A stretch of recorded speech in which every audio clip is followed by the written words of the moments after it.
একজন প্রাপ্তবয়স্কের শরীরে প্রতিদিন 50 থেকে 100 মাইক্রোগ্রাম বায়োটিন প্রয়োজন হয়, যা শরীরে তৈরি হয় না। তাই প্রতিদিনের খাবার গ্রহণের মাধ্যমেই এর চাহিদা পূরণ করতে হয়। আর শরীরে বায়োটিনের ঘাটতি দেখা দিলে চুল পড়া, চুল পাতলা হয়ে যাওয়া, ভঙ্গুর নখ, ত্বকে লাল ফুসকুড়ি, ক্লান্তিভাব, দুর্বলতা, পেশি ব্যথা, বিষণ্ণতা, এমনকি হতে পারে হ্যালুসিনেশনও। বায়োটিনের অভাব পূরণ করতে খেতে পারেন প্রাকৃতিক বায়োটিন সমৃদ্ধ খাবার। বায়োটিনের অন্যতম উৎস ডিম। বিশেষ করে কুসুমে থাকে বায়োটিনের উচ্চ ঘনত্ব। একটি বড় ডিম আনুমানিক 10 মাইক্রোগ্রাম বায়োটিন সরবরাহ করে, যা বায়োটিন ছাড়াও প্রোটিন, আয়রন এবং প্রয়োজনীয় ফ্যাটি অ্যাসিডের যোগান দেয়, যা চুলের স্বাস্থ্যের জন্য বেশ প্রয়োজনীয় ভূমিকা পালন করে।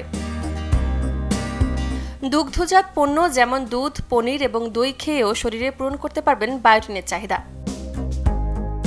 এছাড়া বায়োটিনের ঘাটতি কমাতে খাবার তালিকায় রাখতে পারেন কাজু বাদাম, আখরোট, চীনাবাদাম এবং সূর্যমুখীর বীজ। এতে প্রচুর পরিমাণে থাকে বায়োটিন, যা চুল পড়া কমায়, উন্নতি করে চুলের স্বাস্থ্যকে। বুদ্ধিমত্তা বাড়ানো, প্রদাহ বা ডায়াবেটিস কমাতে সাহায্য করে বায়োটিনযুক্ত খাবার। খারাপ কোলেস্টেরল কমিয়ে ভালো কোলেস্টেরল বাড়িয়ে রক্তে কোলেস্টেরলের মাত্রার ভারসাম্য রক্ষাও করে।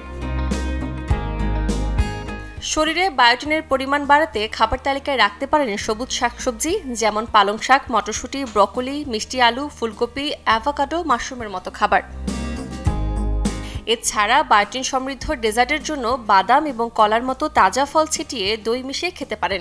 এটি বায়োটিনের চাহিদা মেটাবে, সেই সাথে ত্বক করবে সুন্দর এবং চুল ও নখের স্বাস্থ্য ভালো রাখতে কাজ করবে।